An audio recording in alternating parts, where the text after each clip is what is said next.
Bismillahirrahmanirrahim. Assalamualaikum warahmatullahi wabarakatuh.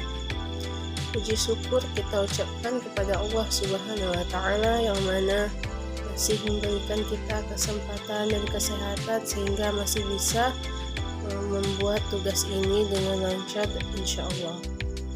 Saya Novi Andriani, mahasiswi STAI Hubul Waton, Duri, jurusan Pendidikan Agama Islam dari kelas 32 akan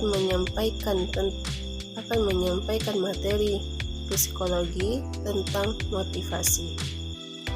Motivasi ialah dorongan seseorang untuk mencapai sesuatu yang ia tuju. Motivasi ini juga bisa dimaknai alasan yang terbesar untuk kita melakukan sesuatu yang ingin kita tuju. Motivasi ini juga bisa kita dapatkan dari orang terdekat, motivator atau sebagainya. Tetapi ini semua tidak akan berjalan tanpa ada keinginan dari kita sendiri. Motivasi ini hanya sampingan yang menguatkan agar kita melakukan sesuatu. Motivasi ini terbagi menjadi dua, yaitu motivasi intrinsik dan motivasi ekstrinsik.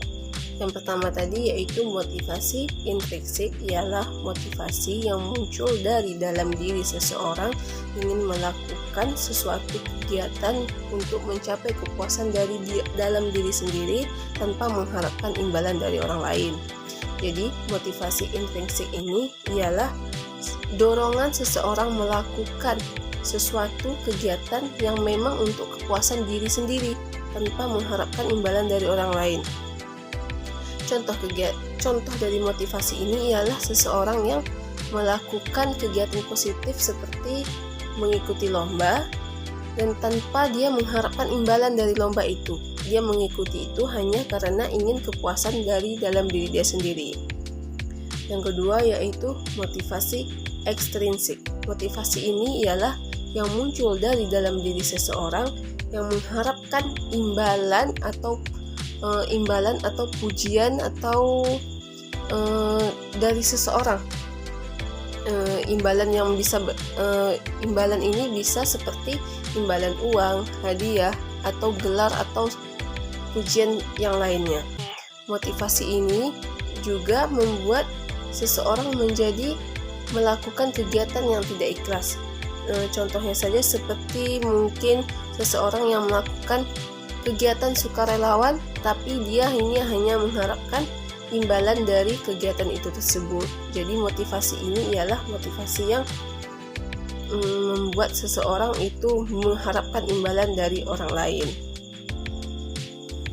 Baiklah, itulah tadi dua jenis dari motivasi.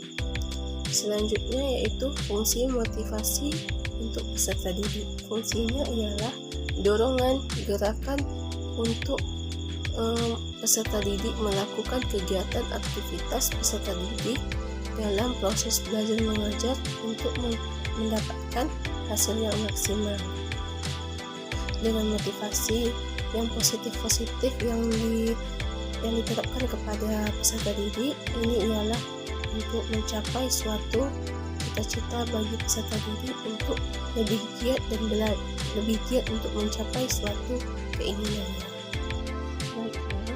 Kesimpulan dari materi yang saya sampaikan tentang motivasi ini ialah motivasi ini sangat berpengaruh dan penting untuk kelangsungan belajarnya peserta didik, baik untuk peserta didik ataupun motivasi untuk gurunya. Karena gurunya juga harus memiliki motivasi agar lebih bersemangat untuk menciptakan peserta didik yang lebih baik lagi.